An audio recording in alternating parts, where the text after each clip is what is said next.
Hmm. Oke ya. Ya oke, untuk yang part 6 tadi tuh ada sedikit gangguan, tapi gue gak mau ceritain jadi gak apa-apa lah ya. Ya, gue masih baik-baik aja kok. Oke, kembali lagi bersamaku dan saya adalah kreator Stargazer Ball Kingdom. Dan kali ini kita akan melanjutkan reaction sejarah Perang Dunia Kedua, part 7. Ya, gitu ya. April 53. Hitler mempertaruhkan semuanya dalam usaha terakhir untuk memecahkan pergerakan sekutu dan mendesak mereka kembali ke pantai. Dan di bulan Desember 1944, rencana Hitler pun dilakukan sehingga pertempuran ini dikenal sebagai Pertempuran Bulge.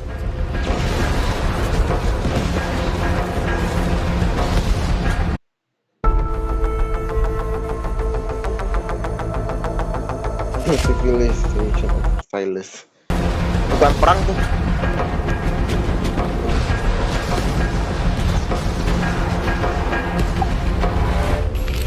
Strategi yang terencana dengan baik, pasukan Ini dikit Jerman lagi udah mau berhasil selesai nih. Nanti menembus tinggal garis pertahanan lanjut perang sekutu. ini.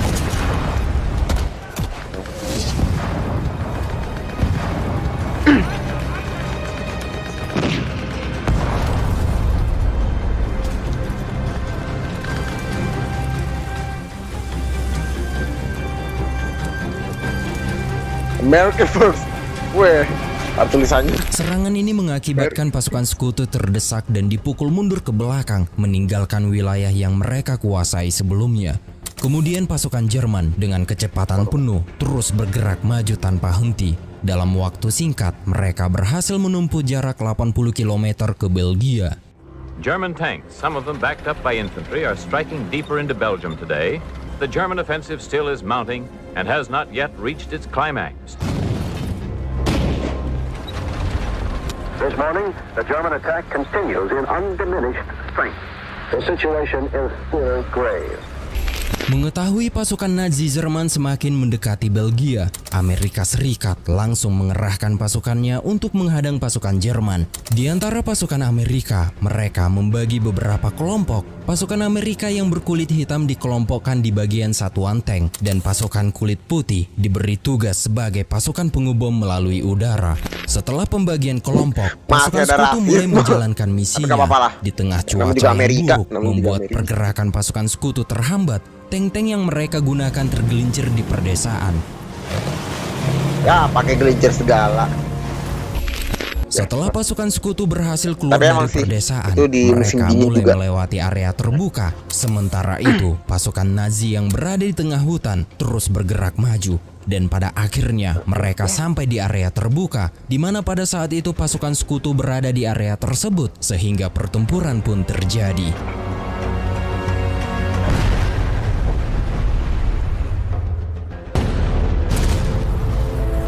Dalam aksi ini, pasukan Jerman berhasil membabat habis tank-tank musuh. Para prajurit kulit hitam yang masih selamat mencoba merayap melewati padang salju untuk menyelamatkan diri. Namun pasukan Jerman berusaha mengepung mereka dari berbagai arah.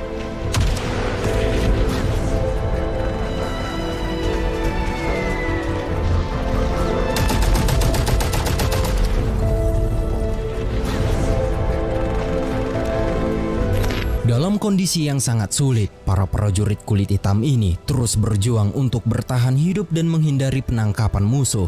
Kemudian di tengah-tengah keputusasaan mereka, tiba-tiba cuaca mendadak cerah. Hal ini sangat menguntungkan bagi pasukan sekutu, dikarenakan pasukan udara sekutu bisa mengetahui posisi pasukan Jerman dari udara, sehingga pasukan udara ini mulai membombardir pasukan Nazi Jerman yang jauh dari markasnya.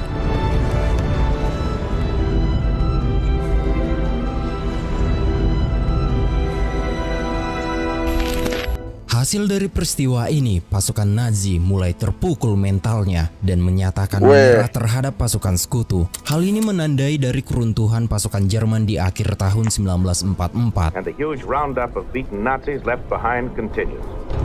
The prisoner count for Friday alone was almost 20,000. Sementara itu, di front line, pasukan Amerika bergerak masuk dari utara, barat, dan selatan untuk memasuki jantung Nazi Jerman. Our enemies still fight fanatically, but they themselves know that they and their evil works are doomed. American troops are moving in from north, west, and south.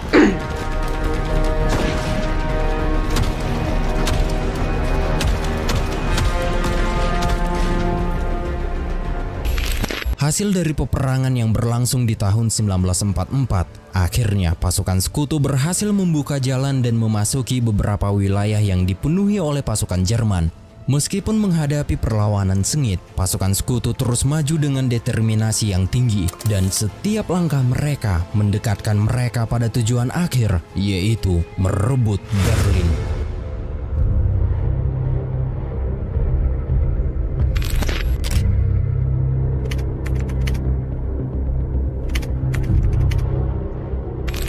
Tahun 1945, setelah hampir 6 tahun konflik global, perang telah memasuki negara Jerman. Di kota kecil di timur laut Jerman, para warga merasa tenang dikarenakan mereka terhindar dari perang yang sedang berlangsung. Ditambah lagi Joseph Goebbels berbicara melalui pengeras suara. Goebbels Sumpah mukanya cok. Udahlah. mengatakan bahwa negara mereka masih kokoh dan kuat menahan serangan dari musuh. Dass wir die Unterläufer mit Fieberweh hineinwerfen, dass wir den Feind schlagen und jagen werden. Naon sih sok Inggris pisan tutorial teh? Lah, kok gitu sih? Kan dia nitip speaker. Dass wir den Feind schlagen und jagen werden. Orasi ini tentu saja menambah ketenangan di antara para warga. Namun beberapa hari kemudian, ketenangan dan kenyamanan para warga mulai berubah menjadi ketakutan dikarenakan mereka mendapat kabar bahwa tentara Soviet telah berhasil menembus pertahanan garis depan Jerman.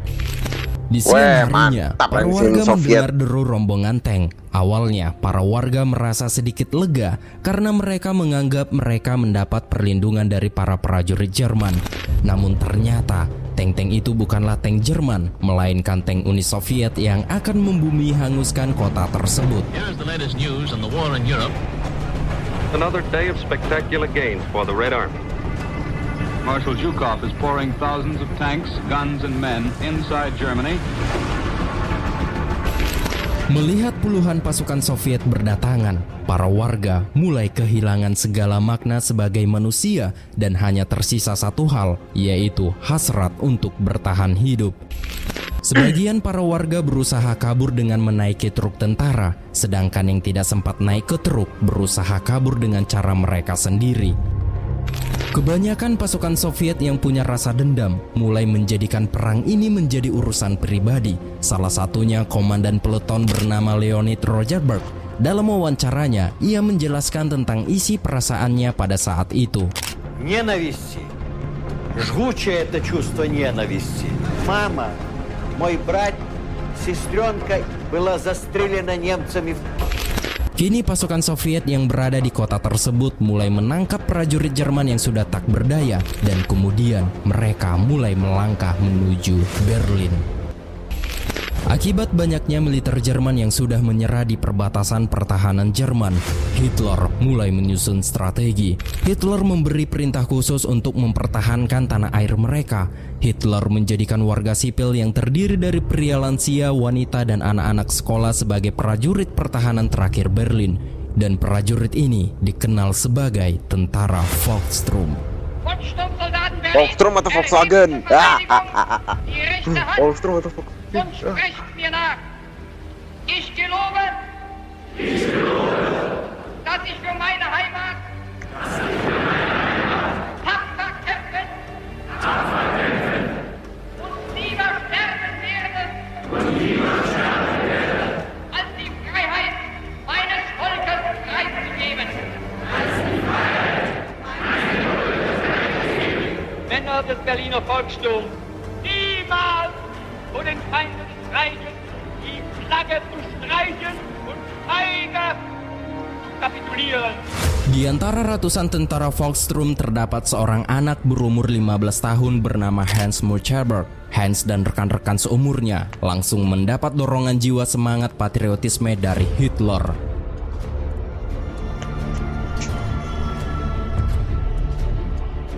Langkah awal yang dilakukan tentara Volkssturm adalah membuat barikade dan benteng-benteng pertahanan di Berlin. Kemudian di bulan Maret tahun 1945, pasukan sekutu ternyata sudah berhasil menembus perbatasan Jerman dari berbagai sudut. Allied armies are continuing their progress to the Rhine River with good results reported from all sectors. Once the River Rhine is pierced, decisive victory in Europe will be near. Sementara di tanggal 10 Maret 1945, Angkatan Udara Amerika Serikat melakukan serangan bom api di ibu kota Jepang, yaitu Tokyo. There is an acute realization that perhaps the hardest phase of the war is still to come. Now we must crush Japan.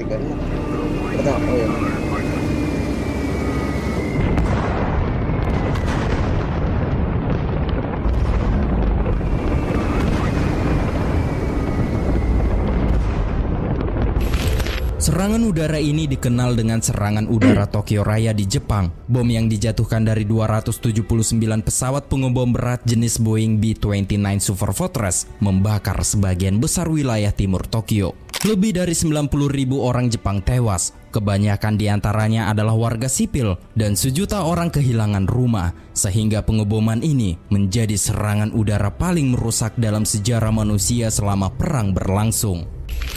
Sementara itu, para petinggi sekutu mengadakan rapat. Dalam pertemuan ini, Amerika Serikat meminta Stalin untuk melakukan penyerangan merebut Berlin. Keputusan ini diambil bukan tanpa alasan. Roosevelt percaya bahwa serangan ke jantung Nazi Jerman akan lebih efektif jika dilakukan oleh tentara merah Soviet yang telah berada lebih dekat ke Berlin, dan Amerika Serikat akan lebih fokus ke medan perang di Pasifik melawan Jepang. Maka dari itu, pertempuran-pertempuran sengit terus terjadi di pulau-pulau di Pasifik, dan pada akhirnya tentara Amerika Serikat berhasil merebut kembali Filipina dan Pulau Iwo Jima. Until our enemy is completely overthrown. Japan itself is. Buat yang baru lulus, percaya deh, bisa kerja dekat rumah tuh rezeki banget. Lo bayangin gaji mepet UMR terus overthrown. Japan itself is our final goal. Setelah berhasil menaklukkan Filipina dan Pulau Iwo Jima, kini prajurit Amerika akan melakukan sasaran terakhir ke tanah Jepang. Namun sebelum menyerang Jepang, pasukan Amerika harus terlebih dahulu menguasai Pulau Okinawa. Jika pasukan Amerika berhasil merebut Okinawa, maka invasi ke tanah Jepang akan bisa terlaksanakan. Sementara itu di New Mexico, fakta yang paling mengerikan pun terlihat. Para ilmuwan sedang berusaha mengembangkan teknologi senjata rahasia yang paling mematikan, yaitu bom atom dengan kekuatan dasar alam semesta. It is an atomic bomb. It is a harnessing of the basic power of the universe. Menyadari bahwa pasukan Amerika sedang menuju ke Pulau Okinawa, para komandan Jepang mulai memakai taktik nekat untuk menghentikan armada Amerika. Pihak Jepang mulai merekrut ratusan relawan untuk dijadikan pilot, dan para pilot ini diberi nama satuan pilot kamikaze, yaitu serangan udara bunuh diri. Dari ratusan relawan pilot kamikaze, terdapat anak muda bernama Kanji Suzuki. Dalam wawancaranya, ia menjelaskan situasi saat dia menjadi prajurit pilot kamikaze. やはり後期2614年万世一系の天皇をいただいて他国からの侵略もなかったと。我々には武士道というものがあって、私が第八銀河特別攻撃隊何百という人たちがその攻撃隊に殺到するわけです。ことは正義の戦いとしてみんながやったわけですから、聖戦であるという非常な勇壮なリズムに駆られて、俺は英雄だとばかりにこう行動する。翌日になると不安恐怖に駆られることがあるんです。天皇陛下万歳とか物の本には書いてあるけど、誰もそんなことは若い人間にはリズムに乗って俺がやらなきゃなっていう気持ちにはなりますな。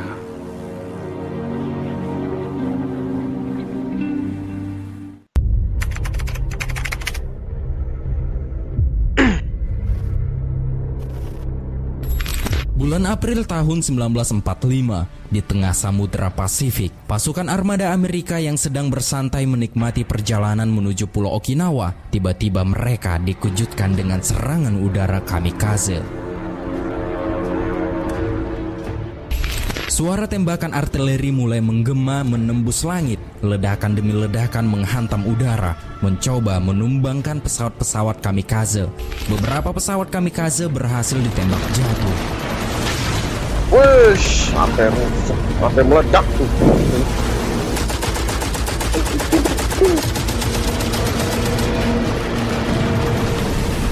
Wush, mantep.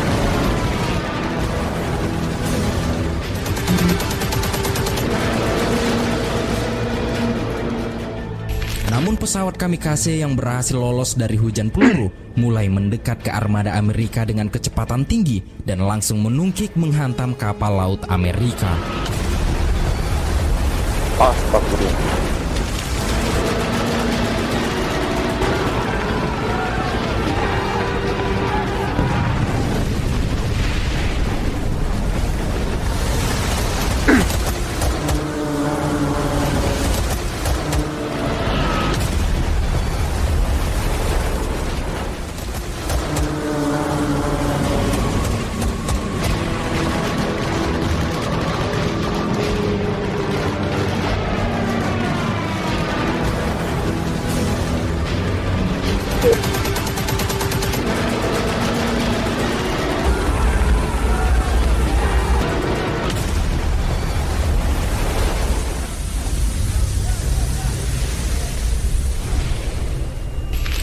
Setelah 2 hari, serbuan pilot kamikaze pun berakhir.